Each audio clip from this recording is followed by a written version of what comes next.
Cette vidéo a été préparée pour des fins de formation seulement. Elle ne contient aucune information sensible. Cette vidéo a été préparée pour vous montrer la conception des entrées d'air. Le fait de connaître la conception des entrées d'air vous permettra de faire un bon entretien de ces entrées d'air-là.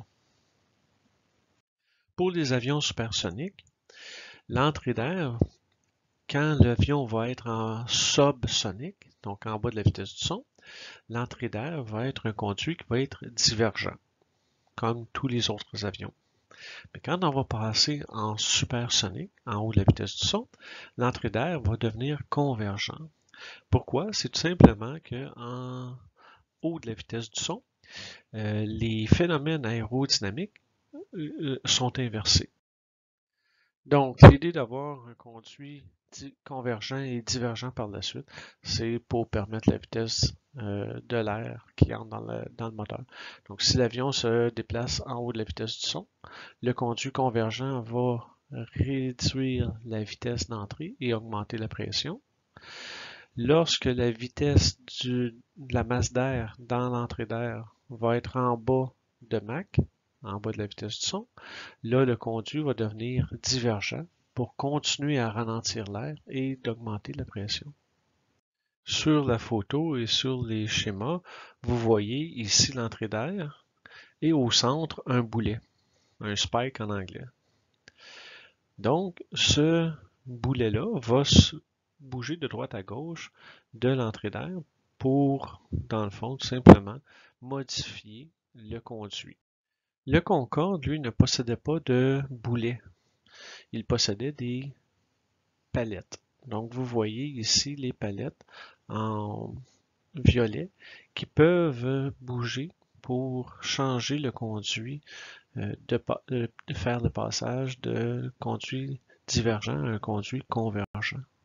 Présentement, vous voyez un conduit qui est convergent, divergent par la suite. Nous avons ici la représentation schématisée de l'entrée d'air du Concorde. Donc, à gauche, nous avons en supersonique. Donc, vous avez les ramps en avant et les spill doors un petit peu en arrière. Donc, les ramps vont tout simplement faire en sorte que l'entrée d'air soit convergente et les spill doors vont pouvoir permettre de faire varier la masse d'air qui entre dans le moteur. Nous voyons ici l'entrée d'air du Concorde. À droite, le moteur de droite, vous avez la spill door qui est fermée. Sur le moteur de gauche, vous avez la spill door qui est ouverte. Donc, les spill doors vont être ouvertes ou fermées, tout dépendant si on est en subsonique ou en supersonique. Le moteur a besoin de plus d'air ou moins d'air. Donc, les spill doors vont être ouvertes ou fermées. Les ramps, eux autres, vont modifier l'entrée d'air pour avoir un conduit divergent ou un conduit convergent divergent par la suite.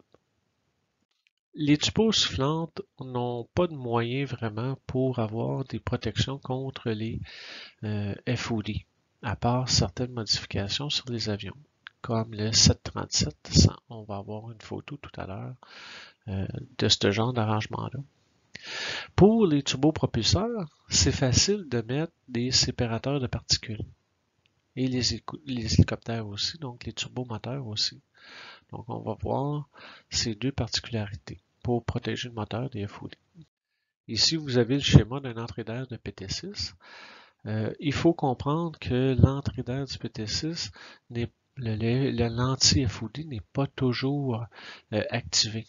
Donc le système Vortex, le séparateur de particules, n'est pas toujours activé. C'est le pilote qui choisit lors de l'atterrissage et du décollage qui va activer ce système-là. Donc si vous regardez le schéma, il y a dans l'entrée d'air, il y a une palette qui force l'air à descendre dans l'entrée d'air et à remonter brusquement vers le moteur. Donc, on va se servir de la force centrifuge.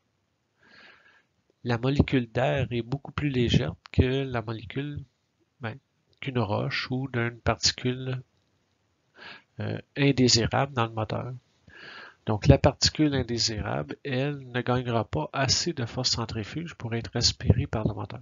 elle va être déviée dans le conduit du bas. Remarquez ici la forme de l'entrée d'air. Vous voyez, c'est pas un carré, c'est pas un rond, c'est une forme un peu particulière.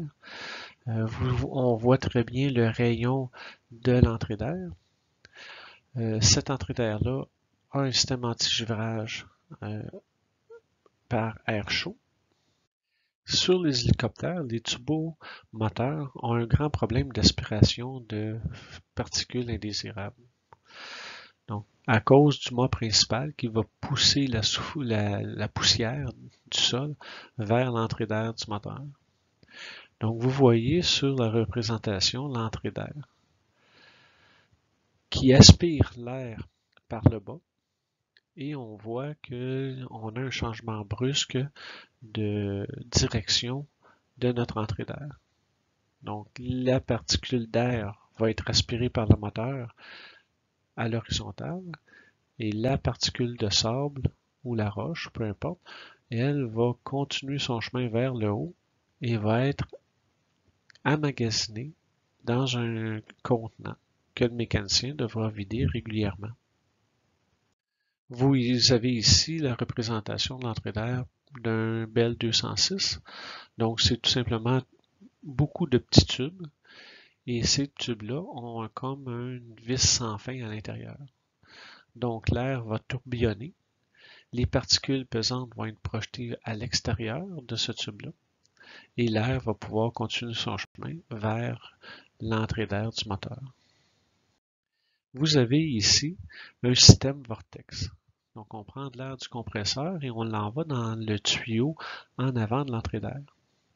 Remarquez en avant du tuyau, vous avez deux petits tuyaux de chaque côté vers le bas qui va tout simplement pousser les particules indésirables à l'extérieur de notre entrée d'air.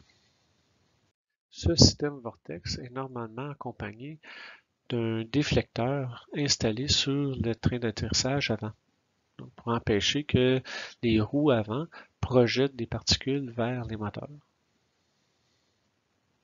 Grâce à cette photo, nous voyons bien l'effet de succion des moteurs à l'arrêt. Donc, le moteur vient aspirer l'eau de la piste.